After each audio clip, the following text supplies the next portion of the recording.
Olá você, seja muito bem-vindo ao nosso podcast A Voz da Escritura. Estamos no 21º episódio.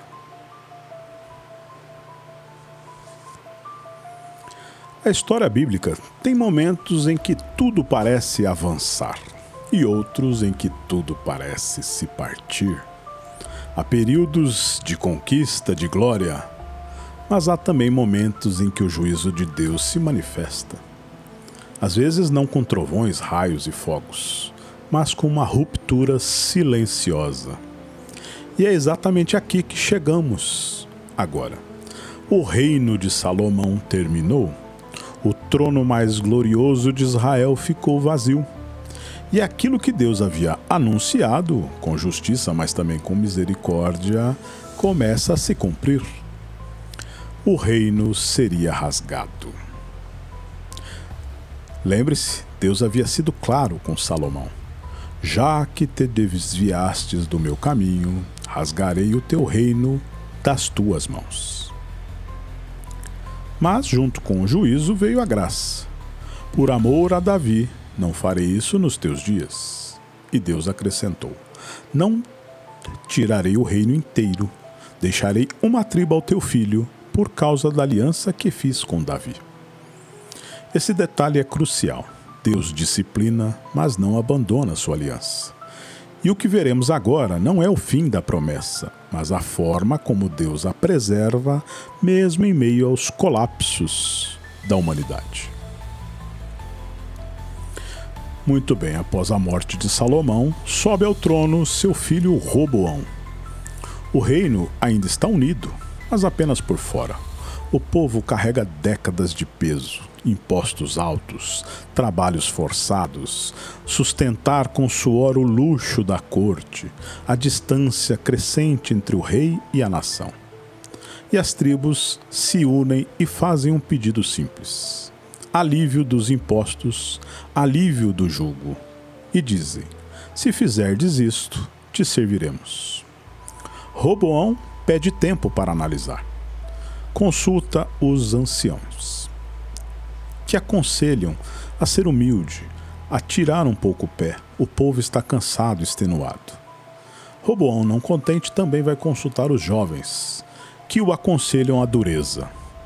Os jovens dizem: se você tirar o pé, se você tirar a mão, o povo não vai te respeitar. O povo conhece o seu pai, Salomão, mas não te conhece. Se você aliviar, será um rei fraco. E assim Roboão escolhe a dureza. As palavras que selam o destino do reino são: meu pai vos castigou com açoites, eu vos castigarei com escorpiões. Neste instante, o Reino Unido deixará de existir. As tribos respondem dessa forma: ó Israel, as tuas tendas. Nasce assim um novo período da história bíblica. A partir daqui, não há mais um único Israel, um único governante, um único rei. Agora existem dois reinos. O reino é rasgado, como o profeta previu. Nasce o Reino do Norte. 10 tribos seguem o capitão que levanta contra Roboão. E assim, o Reino do Norte tem o seu primeiro rei, Jeroboão, um capitão da guarda de Salomão, que não era da casa real. Esse novo rei, Jeroboão, governa as 10 tribos no norte, e o reino do sul fica uma única tribo fiel a Roboão, nascendo o reino de Judá.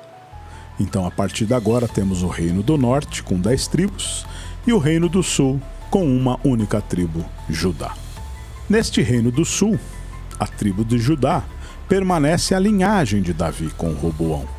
Até aqui, Israel era o nome de todo o povo desde Jacó. Agora, o nome passa a se identificar apenas o Reino do Norte. O Reino do Norte é conhecido como o Reino de Israel, e Judá passa a ser o Reino do Sul. Essa divisão explicará algo fundamental adiante. Atualmente, conhecemos o povo como um povo judeu. E o povo judeu é justamente a linhagem que ficou no Reino do Sul da tribo de Judá. Então, os da tribo de Judá são os judeus. Às vezes algumas pessoas se confundem com Israel, judeu, quem é o quê, e esse momento da história nos explica bem. Até aqui o momento era de uma tribo, de um reino unido, então era o reino de Israel, onde todos eram descendentes de Jacó. Os 12 filhos de Jacó formam as 12 tribos. E no momento da ruptura, 10 tribos seguem para o norte, mantendo o nome de Israel, e a tribo do sul que fica Judá. Nós veremos no restante da história o que acontece, mas a tribo de Judá vai dar origem aos judeus que nós conhecemos hoje. Mas vamos devagar, vamos com calma. Vamos entender primeiro o que aconteceu após a morte de Salomão e essa ruptura criando o reino do norte. Jeroboão, o primeiro rei desse pessoal do norte, teme perder o controle. E ele toma uma decisão fatal: criar santuários em Betel e Dan, e ergue bezerros de ouro. Institui uma religião alternativa. Não para aproximar o povo de Deus, mas para controlar o povo, porque o povo tinha que ter adoração, e a adoração até esse momento era toda feita em Jerusalém. Uma vez que o povo está dividido, Jeroboão não queria que o povo descesse até Jerusalém para adorar. Então, com medo de perder o povo, ele cria esse controle e faz santuários em Betel e Dan, criando outras formas de adorar a Deus. Durante cerca de 200 anos, o Reino do Norte será governado por 20 reis, ou seja, sentarão no trono 20 pessoas diferentes, e nenhum desses reis foi fiel a Deus. Todos foram maus aos olhos de Deus. Nenhum deles andou com Deus, nenhum conduziu o povo à aliança. E é justamente com essa dureza de coração que os livros proféticos irão surgir. Eles nascem exatamente aqui, quando reis falham, quando o templo é abandonado, quando a fé vira um instrumento político, os profetas são a voz de Deus em meio ao colapso. Lá no Reino do Norte surgem homens como Elias, que vai confrontar os adoradores de Baal, Eliseu, que vai chamar o povo ao arrependimento, Oséias denunciando a infidelidade espiritual e Amós expondo as injustiças e religiosidades vazias. Todos esses profetas anunciam um aviso claro: voltem ao Senhor ou virá o juízo. O aviso não é ouvido. O aviso foi repetido por décadas, por gerações, por vários profetas. Mas o povo não deu ouvido. E então, aquilo que havia sido anunciado aconteceu. Lá por volta do ano 722 a.C., o Reino do Norte, que a gente deu o nome aqui de Israel, chega ao fim. Um reino já espiritualmente quebrado, politicamente instável e moralmente distante de Deus, está enfraquecido por alianças erradas e por fé superficial. Torna-se assim um alvo do maior império daquele tempo, o Império da Assíria. O rei assírio cerca a capital do Reino Norte, que era conhecida como Samaria. O cerco dura anos. A cidade até resiste, mas está isolada, sem força, sem socorro e, pior, sem arrependimento. Finalmente, Samaria cai. Não é apenas uma derrota militar, é o colapso de um reino inteiro. A Assíria não conquista como outros impérios. Ela não apenas domina, ela destrói a identidade. O povo de Israel, o povo do norte, é deportado em massa, espalhado por diversas regiões do império, misturado com outros povos e separado da sua terra, separado da sua memória coletiva. Estrangeiros são trazidos para ocupar Samaria, costumes se misturam, a fé se dilui. É assim que o Reino do Norte desaparece da história. As chamadas 10 tribos do Norte jamais retornam como uma nação. Não se reorganizam mais como um reino, não voltam a existir politicamente. O juízo anunciado pelos profetas se cumpre, não em um dia, mas de forma definitiva. O Reino do Norte caiu. E o Reino do Sul? Judá permanece, com altos e baixos, com reis fiéis e reis infiéis, com profetas, disciplinas e esperanças. É ali que a promessa continua viva. É ali que o Messias será preservado. E é ali que a história segue. Quando o Reino do Norte caiu, a história de Israel não terminou. Ela se estreitou. Agora, toda a narrativa bíblica se concentra em um único reino, o Reino do Sul, mais conhecido como Judá. Pequeno em território, com a capital Jerusalém, cercado por potências estrangeiras, mas ainda guardando algo precioso: a promessa feita a Davi. Judá permanece não porque é melhor, mas porque Deus é fiel. A queda de Israel do Reino do Norte não passa despercebida em Judá. Ela se torna um alerta vivo. Os profetas que haviam falado lá no Reino do Norte agora olham para o Sul e dizem: vocês viram o que aconteceu com seus irmãos. Se seguirem pelo mesmo caminho, o fim será o mesmo. O Deus não muda, o padrão não muda, as consequências também não mudam. Com o desaparecimento do Reino do Norte, o foco profético se torna completamente para Judá. Deus levanta homens que falam diretamente aos reis, aos sacerdotes e ao povo. Entre os profetas do Reino do Sul, podemos lembrar Isaías, Miqueias, Sofonias, Jeremias, anunciando a santidade de Deus, denunciando alianças políticas, apontando para um rei futuro, confrontando líderes corruptos, denunciando os ocorridos, as mazelas, alertando sobre o dia do Senhor. E Jeremias, que foi o profeta que chora, advertindo por décadas sobre a destruição que se aproximava. Eles repetem a mesma mensagem com variação de tom. Voltem-se para o Senhor, aprendam com o norte, ainda há tempo. Diferentemente do reino do norte, Judá experimentou ciclos. Há reis que fazem o que é reto diante do Senhor: Ezequias, Josias. Mas também há reis que levam Judá à idolatria. Cada avivamento é seguido por uma recaída. Cada reforma é temporária. O coração do povo permanece dividido. De 19 reis que o sul teve, apenas 8 foram fiéis às coisas do Senhor. Os outros deixaram de seguir por caminhos designados por Deus, e isso foi afetando a promessa.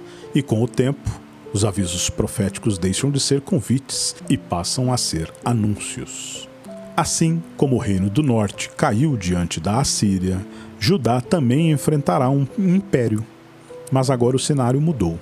O poder dominante não é mais a Assíria, é a Babilônia. E a forma de conquista babilônica é diferente. Por volta do ano 586 a.C., Jerusalém cai. Veja só, 722 caiu o Reino do Norte e mais ou menos 140, 150 anos depois cai o Reino do Sul. O Templo de Jerusalém, construído por Salomão, é destruído. Os muros da cidade de Jerusalém são derrubados. A cidade é saqueada. Mas a Babilônia não age como a Síria. Ela não espalha o povo pelas nações. Ela faz algo diferente. Ela leva o povo cativo. Os líderes são deportados, os artesãos e sábios são levados e a elite é arrancada da terra. Judá fica vazia, a terra permanece, o povo se vai. O exílio não apaga a identidade, ele a aprofunda. E aqui vamos ver o povo exilado por 70 anos. Mesmo fora da terra, Deus não abandona o seu povo. No exílio, surgem profetas exílicos, homens que falam de esperança na terra estrangeira. Ezequiel, Daniel são exemplos disso, anunciando que Deus ainda habita com seu povo, mostrando fidelidade em meio ao império pagão. Eles ensinam algo crucial: Deus não está preso ao templo, Deus não está limitado a uma terra, Deus continua soberano. O exílio disciplina e purifica. E assim, o tempo passa, e mais uma vez o império muda, a Babilônia cai. Surge um novo poder no cenário da história, o Império Persa. Essa transição não acontece apenas nos mapas políticos e nos livros de história. Ela está claramente registrada nas páginas da Bíblia. Quando lemos o livro de Daniel, conseguimos enxergar esse momento com nitidez. Logo no início do livro, Daniel interpreta para o rei Nabucodonosor o sonho da grande estátua, uma cabeça de ouro, peito de prata, ventre de bronze, pernas de ferro e os pés de ferro misturado com barro. Ali, Deus estava revelando que os impérios surgem, mas também caem. Ainda nesse período, vemos Daniel e os seus amigos vivendo no exílio, servindo no palácio babilônico. Vemos os jovens lançados na fornalha de fogo ardente. Vemos a vida longe da terra natal em cativeiro, sob o domínio da Babilônia. Mas o livro de Daniel não termina ali. Quando avançamos na narrativa e chegamos ao episódio mais famoso da Cova dos Leões, percebemos algo importante. Daniel agora não serve mais ao rei Nabucodonosor. Ele está diante de outro rei, o rei Dário, o persa. Daniel viveu o exílio sob dois impérios diferentes. Ele viu a Babilônia cair e ele viu a Pérsia se levantar. E aqui está um ponto fundamental da história. A Babilônia governava pela força e pela deportação. Ela arrancava as pessoas de sua terra, levava a mão de obra escrava para sua capital e deixava as regiões conquistadas abandonadas. Já a Pérsia governa de outra forma. Ela não buscava destruir completamente os povos, ela governava pela administração. A política persa permite que os povos retornassem às suas terras, reconstruíssem as suas cidades, mantivessem suas identidades, desde que permanecessem submissos ao império e pagassem impostos. Isso muda completamente o rumo da história bíblica. Com a queda da Babilônia e a ascensão da Pérsia, chegamos ao fim dos livros dos reis. Ali vemos claramente que o reino do norte foi destruído, o reino do sul levado ao exílio, o povo espalhado ou cativo e a promessa ainda viva, mas em silêncio. A partir desse ponto, a narrativa histórica continua em outros livros. Agora vamos entrar no livro de Esdras. Esdras vai nos mostrar o retorno do povo cativo para a terra de Jerusalém. Como eu acabei de dizer, a política persa era completamente diferente. Então não é um retorno triunfal, não é um retorno cuidadoso. É um retorno gradual e frágil. O primeiro grupo retorna sob a liderança de Zorobabel. O templo começa a ser reconstruído, a adoração é restaurada. Mais tarde, o próprio Esdras se levanta para algo essencial: restaurar a lei, restaurar a identidade espiritual, restaurar a memória do povo. Judá já não é mais um reino soberano, é um povo debaixo de domínio estrangeiro, mas volta a existir em sua terra. Na sequência, veremos o livro de Neemias, que vai complementar esse retorno. Porque uma cidade sem muros é uma cidade vulnerável. Mesmo com o povo de volta à terra, Jerusalém permanecia exposta, frágil, sem defesas. Neemias, servindo no palácio persa, recebe autorização e recursos do rei para reconstruir os muros da cidade. Isso é mais do que engenharia, é dignidade, é identidade, é segurança. O povo continua sem liberdade política plena, mas agora está estabelecendo novamente em sua terra. Para fechar o ciclo dos livros históricos, chegamos finalmente ao livro de Ester. Aqui, a narrativa se desloca novamente. Nem todo o povo voltou para Jerusalém.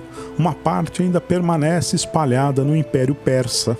E ali, no coração do poder, surge uma ameaça de extermínio. Um alto funcionário do palácio, Amã, planeja destruir os judeus por ódio e ciúme. Mas Deus, mesmo sem ser mencionado explicitamente no livro, age nos bastidores. Uma jovem judia se torna a rainha Ester. Seu tio, Mardoqueu, permanece fiel e o plano de destruição é revertido. Deus preservando seu povo mais uma vez. Com o livro de Ester, encerramos o ciclo dos livros históricos da Bíblia. O povo voltou, a cidade foi reconstruída, a lei foi restaurada, a identidade foi preservada. Mas o reino não voltou, o trono está vazio. A promessa continua, a história aguarda o próximo capítulo. A terra está habitada novamente, o templo é reconstruído. Mas algo está faltando. Não há rei, não há glória, não há independência. E aí, vemos que a história bíblica entra em silêncio. E esse silêncio prepara o caminho para algo maior. Esse período de silêncio é de 400 anos, ou seja, desde o momento em que o povo volta a Jerusalém, mesmo cativo, as páginas da Escritura sofrem um silêncio. Nada é escrito, nada é registrado. Você conhece isso fisicamente ao olhar a sua Bíblia, que entre o fim do Velho Testamento e o início do Novo Testamento são representados por páginas em branco. Elas representam esse silêncio de 400 anos. Sabemos por estudos históricos que o povo dessa região sofrerá outras conquistas, pois o Império Persa irá cair e subirá um novo governo, conhecido como Império Grego, liderado por Alexandre o Grande. Na sequência do Império Grego, teremos o Império Romano, e a terra de Jerusalém e o povo judeu continua cativo, sem governo, obedecendo ao império dominante. E esse silêncio bíblico é quebrado somente quando vemos João Batista dizer: "Eis o Cordeiro de Deus que tira o pecado do mundo. Bendito seja o nosso Deus, o Messias chegou." E essa história é contada a partir do que você conhece como Novo Testamento. Ao chegarmos até aqui, é importante dar um passo atrás e olhar para tudo o que percorremos, desde Abrão, passando pelos patriarcas, juízes, reis, exílios e retornos. A Bíblia não esteve apenas contando eventos isolados, ela esteve contando uma única história, uma história contínua, coerente, redentora. O que fizemos ao longo dessa jornada foi caminhar pelo corredor central da narrativa bíblica, observando como Deus forma um povo, o sustenta, o corrige, o disciplina e o preserva, com um propósito muito maior do que apenas possuir uma terra. É importante dizer algo com clareza. Os livros que não exploramos em detalhes, como Jó, Salmos, Provérbios, Eclesiastes, Cantares de Salomão e os livros dos profetas, não estão fora dessa história. Eles não contam a linha cronológica, mas complementam a experiência desse povo ao longo da história. Os Salmos são canções do povo em meio à caminhada, são louvores, lamentos, esperanças de fé. Provérbios e Eclesiastes são reflexões de sabedoria sobre viver nesse mundo quebrado. Cantares celebra o amor dentro da aliança. Jó vai nos ensinar sobre sofrimento, fidelidade e mistério.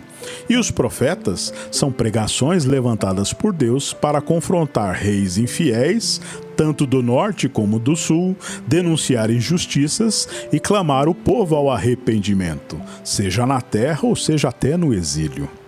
Esses livros não interrompem a história, eles ecoam dentro dela. Do início ao fim, o Antigo Testamento não é sobre Israel, é sobre Deus. Israel é o instrumento, a história é o palco, mas o centro é a redenção. Desde Abrão, Deus promete que todas as famílias da terra seriam abençoadas. Desde o Êxodo, vemos um cordeiro que livra da morte. Desde o reino, vemos a promessa de um rei eterno. Desde o exílio, vemos a esperança de restauração. Tudo aponta para um momento futuro. A narrativa bíblica caminha em direção a alguém: Cristo. Ele é o cumprimento das promessas feitas a Abraão. Ele é o verdadeiro rei da linhagem de Davi. Ele é o cordeiro pascal que tira o pecado do mundo. Ele é aquele que inaugura uma nova aliança. Se o Éden foi o lugar da queda, Cristo é o caminho de volta. Mas não a um jardim físico, mas a comunhão com Deus. A Bíblia começa com o ser humano expulso do jardim e termina com um convite: eis que faço novas todas as coisas. O Antigo Testamento prepara o terreno. O Novo Testamento revela a pessoa. Tudo o que vimos até Esther, os reis, as quedas, o exílio e o retorno, não são o fim da história, são o caminho até o momento em que Deus entra na história como o verdadeiro homem. Encerramos aqui. um grande arco histórico aí do Antigo Testamento. Mas a história não acabou. Ela apenas aguarda o próximo passo. E na próxima temporada do nosso podcast, o silêncio de séculos será quebrado por uma voz no deserto. A estrutura da Escritura continua, agora com uma boa nova. Obrigado por ouvir até aqui. Essa foi a primeira temporada do nosso podcast. O nosso propósito aqui foi dar uma base histórica para te situar no contexto da Bíblia, a fim de que, ao abrir a Escritura e ler, por exemplo, que o povo está no deserto, você saiba que possivelmente estamos nos livros de Êxodo ou Números. Se estivermos falando de Davi, estamos nos livros de Samuel. E se falamos do povo cativo, estamos lá no final do livro dos Reis. Ou seja, um panorama histórico em uma linha de tempo imaginária para poder te situar nas leituras da Escritura. Obrigado. Esse foi o podcast A Voz da Escritura.